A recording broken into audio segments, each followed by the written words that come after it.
Welcome back to Sincerely Self Podcast. My name is Lexi. I'm so excited for our guest today and just the insight he's going to be able to give us. I can already tell it's going to be an amazing conversation. He is a speaker, a mental fitness coach, and also a podcast host. His name is Todd Bertsch. Todd, thanks for joining us today. Hi, Lexi. It's nice to see you. Yes, I'm so excited for this conversation. So, Todd, for my audience members that may not be familiar with you and your journey, tell us a little bit about what led you into your purpose. Yes, well, just like most journeys, as much as we would want it to be a straight line, it's not, right? It Mhm. takes lots of bends and curves. And that's how my journey was, certainly. I go back to what I call one of my first fork in the road moments. That was kind of a milestone moment in my life. And this goes back to when really I was a teenager. So when I was 14, believe it or not, that young, I started experimenting with drugs and alcohol. And what started off as weekend fun, like a lot of people did, turned into every single day. And then that's really all I look forward to. And I did that for several years. I did that into my 20s. And when I was 21 years old, I moved in with a couple of dudes, and one guy knew, the other guy didn't know. And I got into a little altercation one night with the one guy I didn't know, and I had only been there maybe about 4 months.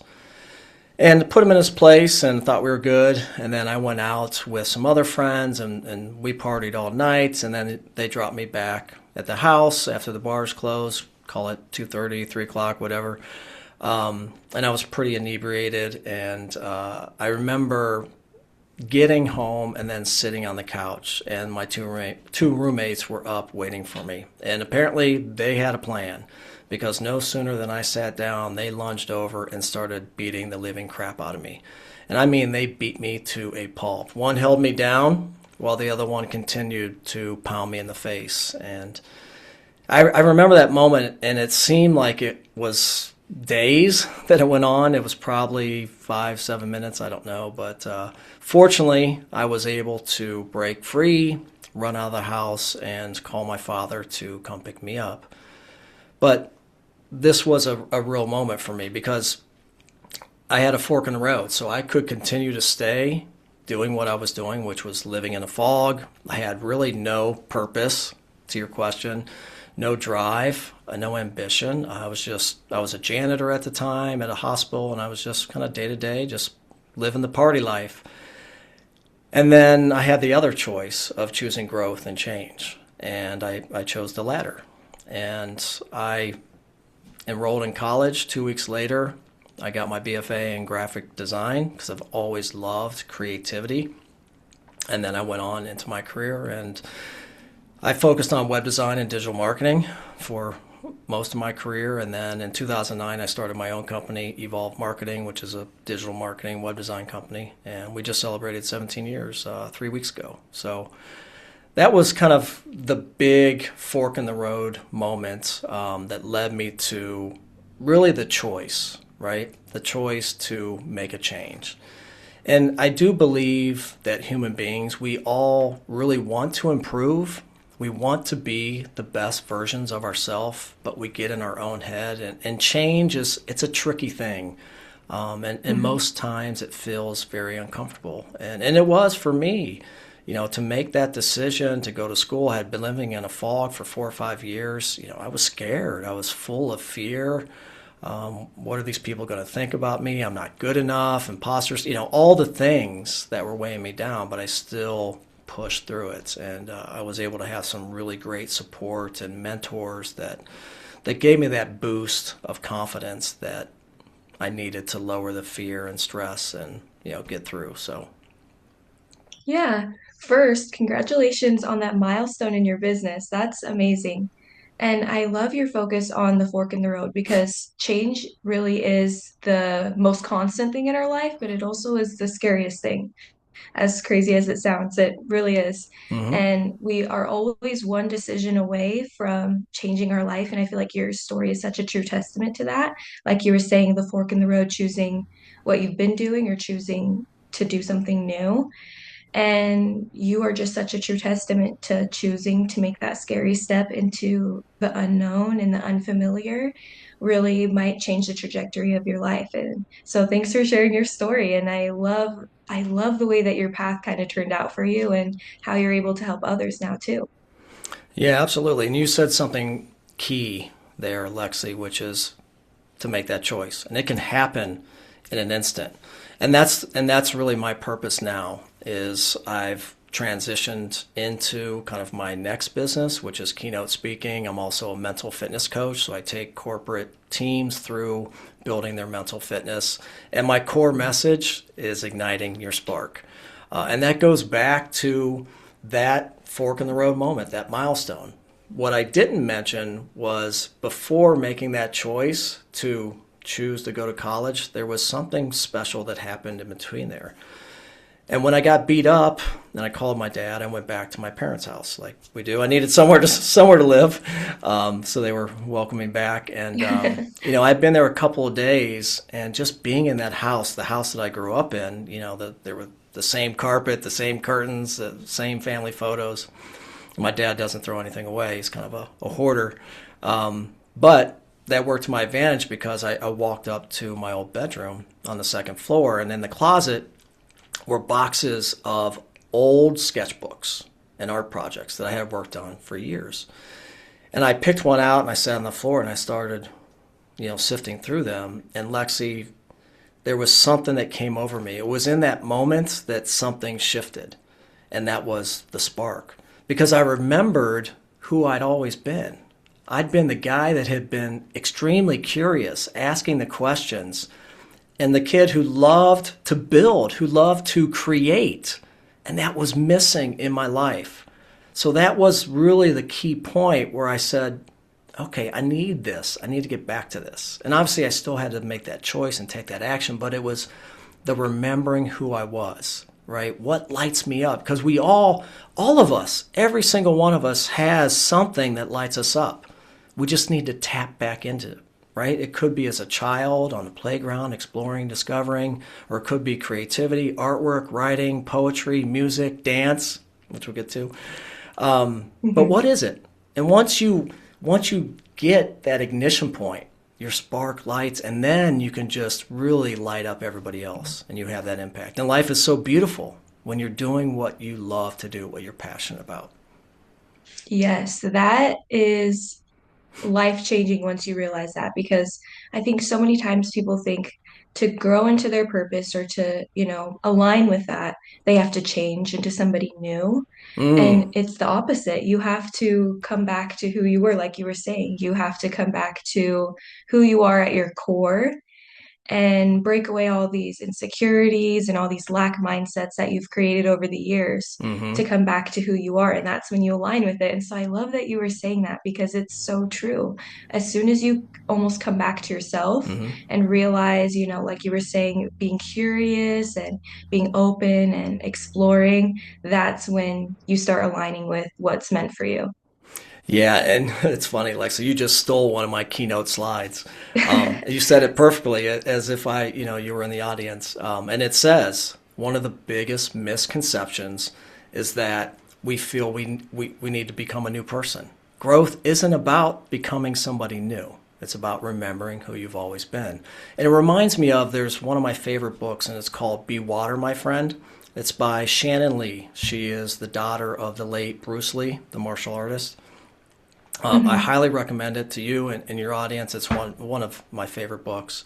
But there's a quote that Shannon pulls out of that, and she says, and this is in her dad's words, Bruce's words. We all have everything we need, right? It's just like being a sculptor, as opposed to adding more marble to a sculptor. We are to chip away everything that's hiding the art within.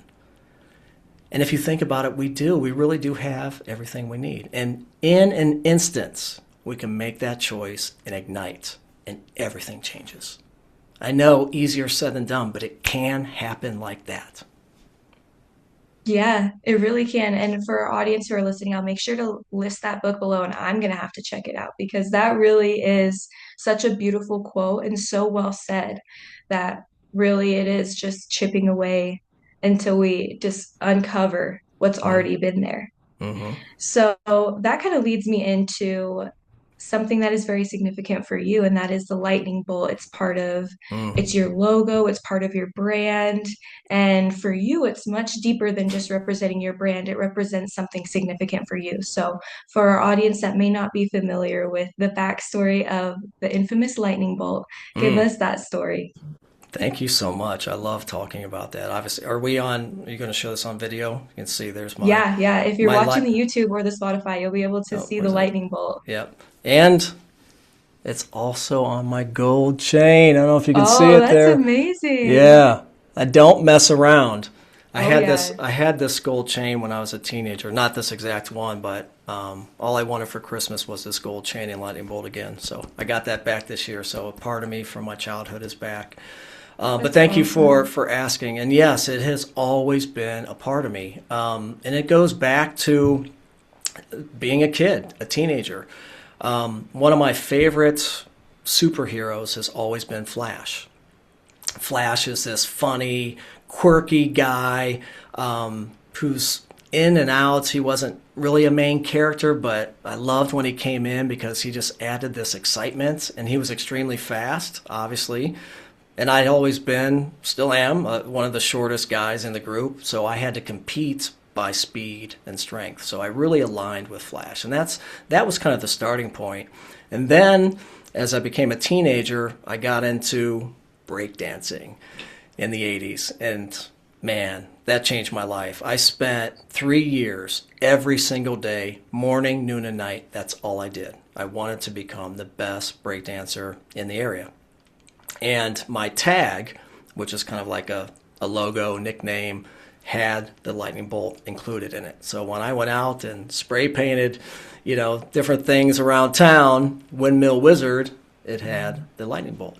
So it had always been a part of me. So when I created this new brand, Todd Bertsch and keynote speaking and coaching, the TB with the lightning bolt inside, ignite your spark, my message, it was there. It had always been there. It had always been who I've always been, right?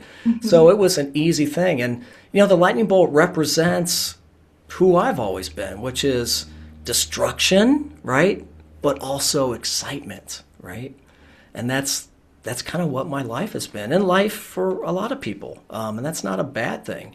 But the Bolt, and that's the name of my podcast, the Bolt. So you can see there's definitely a theme there. And as a marketing guy, I leverage that, but there's meaning there, and that's really what helps a brand, right? To have that intimate connection to it. So that's the Bolt.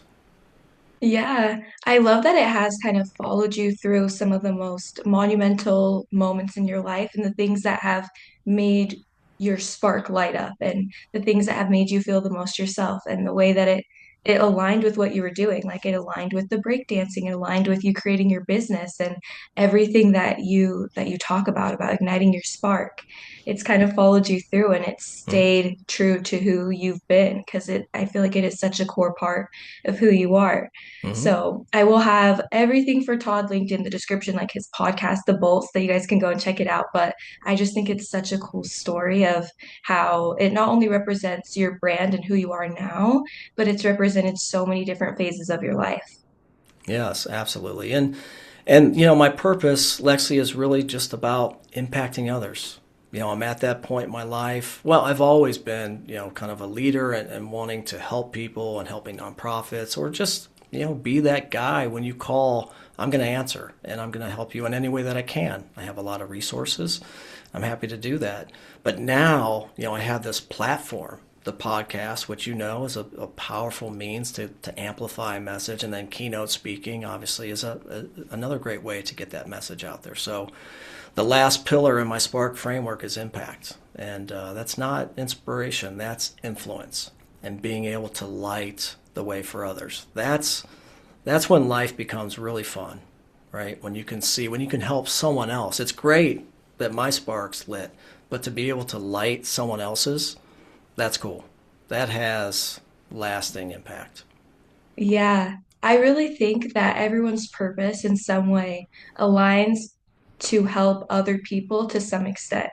Like that's something I've noticed with all the guests, and I'm sure you've noticed this too. All the guests Hmm. that I've had on, their purpose aligns in some way that they're helping other people. And I just think it's so beautiful and so cool. And when you align with it, that is really what you want to do. Like you were Hmm. saying, you want to help other people. You want to help other people discover it and, come to the same breakthrough that you came to. So I Hmm. love that you've created your framework and you have all these outlets that you help other individuals.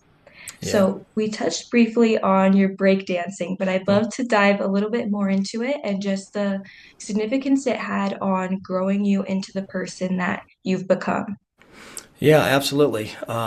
It is bar none, aside from starting a family and having children and watching them grow and become great people, the biggest joy in my life. And it's interesting. I wonder why, but it was such a big challenge. And let's be honest, most white dudes can't dance. So for me to say that this is what I want to do, right? And what was really cool and the gift out of all this, Lexi, looking back and reflecting, I didn't know it then, but I had the opportunity to experience a whole different culture.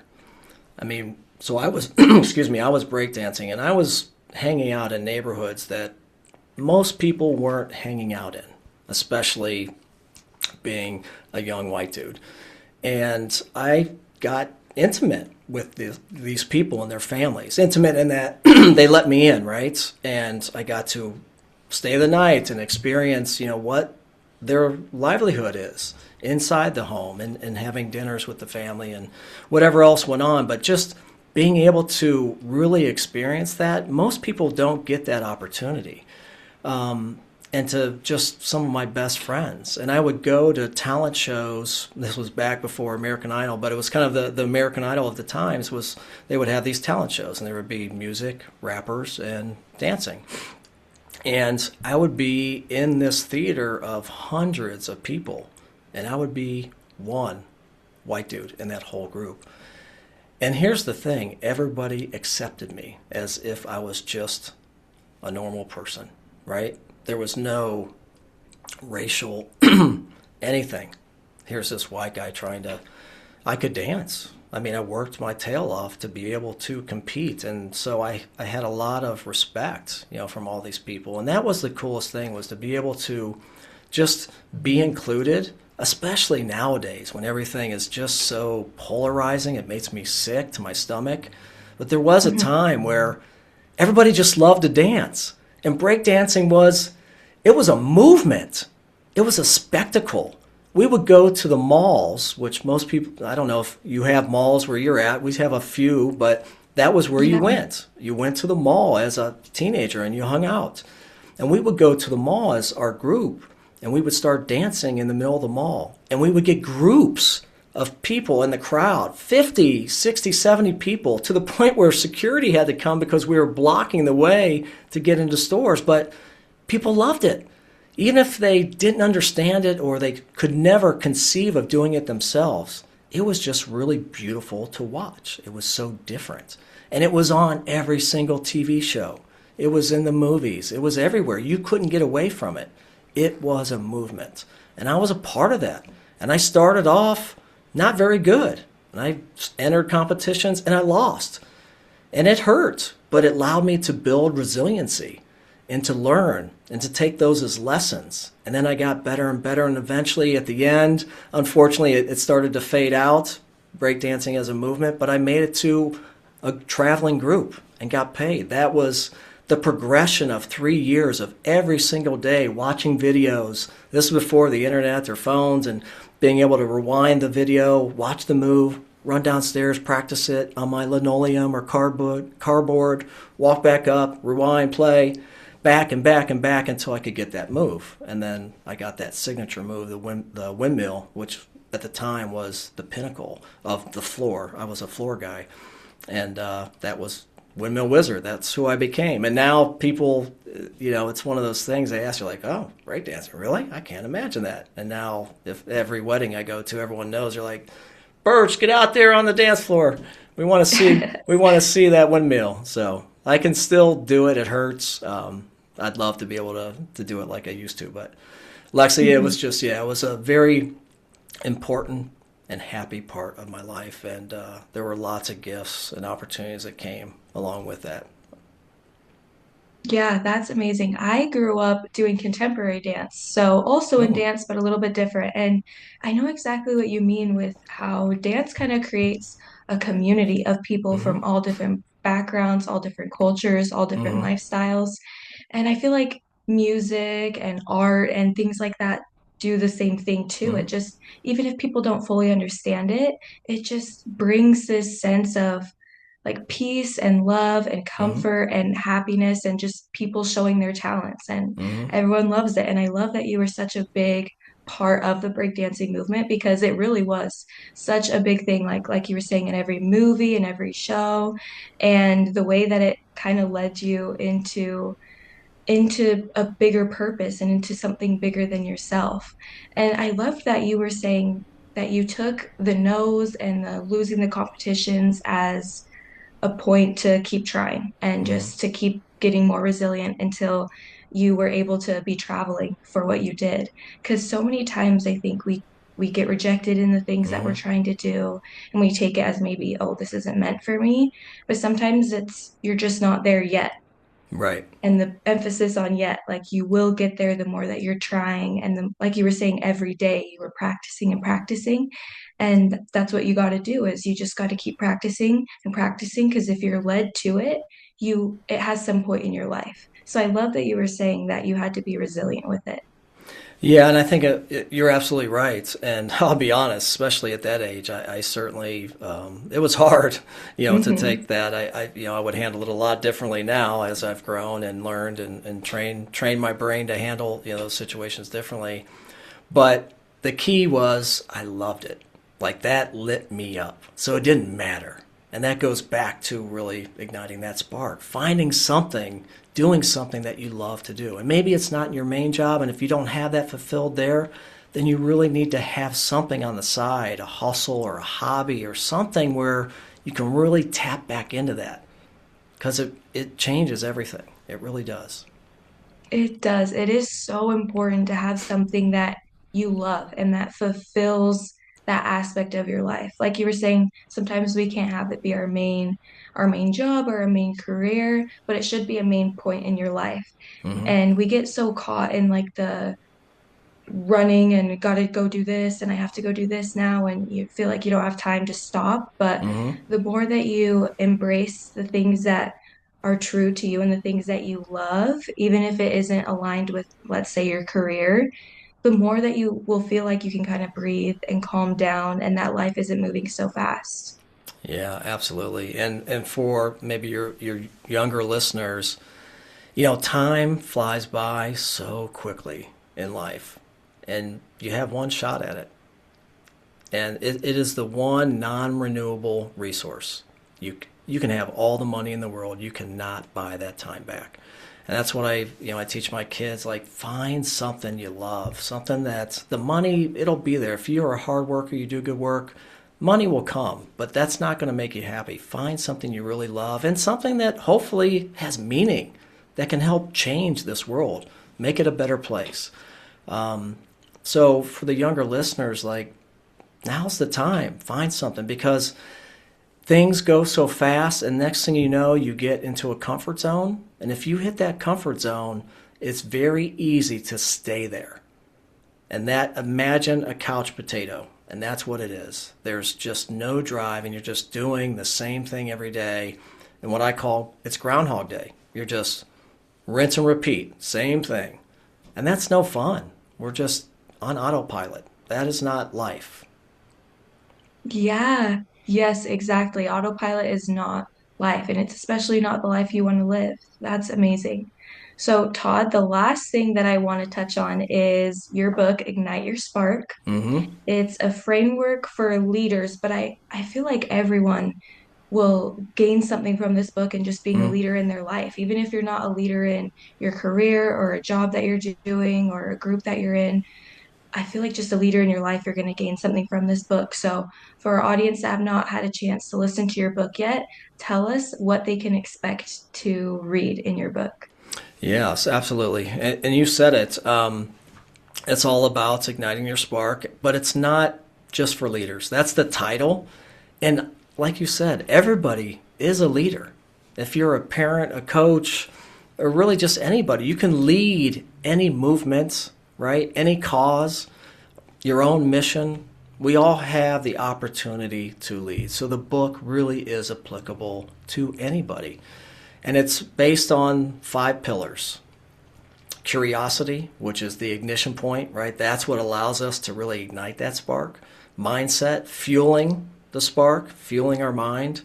And then action, taking those small intentional steps towards growth, which is the next pillar. And growth is when you see that growth visible, your psychology changes, confidence rises, and you get that momentum, that excitement, celebrating those wins. And then you get to the impact, the last pillar. And that's that light, right? That's that influence that you have on everybody you serve. And that's the framework. I studied global leaders, decades of behavioral research, and I really was on a mission to find what's the pattern. What's the pattern of these famous people, successful people who have had sustained growth, performance, and happiness? And the pattern emerged. It was clear. It was these 5 principles. They all showed these 5. And that's where I ended up with the Spark framework. And obviously, Ignite Your Spark, that was kind of the impetus of everything, was starting with the book. The book is not out yet. It's in progress.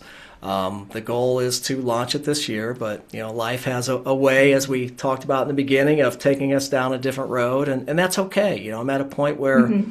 it will happen when it happens. I have made great progress. A few things have emerged, birthed out of it, which is cool. So I'm kind of focusing on those because they just make more sense in my life and my business right now. But yeah, when the book comes out, check it out. I love feedback. I'm excited about it. Yeah, that's so exciting. And I love that you said, sometimes life is just guiding you in different directions, because that's so true. And it's so important to listen to that. Like you were saying, there's different aspects of your business that it is just aligning more right now.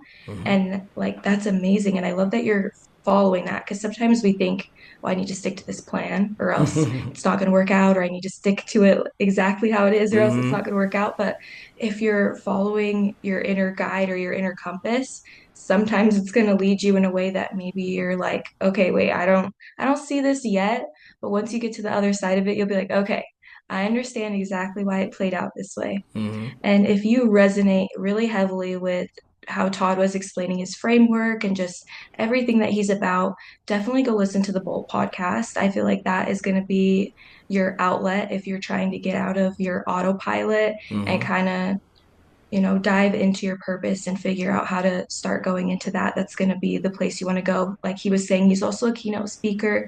So make sure to have his website so you guys can go check that out. But Todd, thank you so much for joining us today.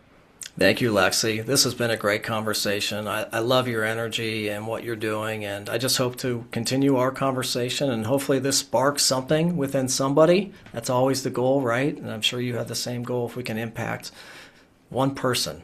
That makes all the time worthwhile.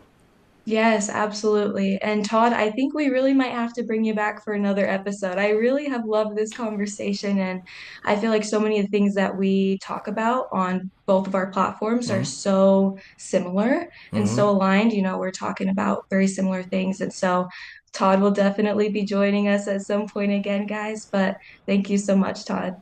Thank you. I appreciate it. Yes, and I will see you guys next week.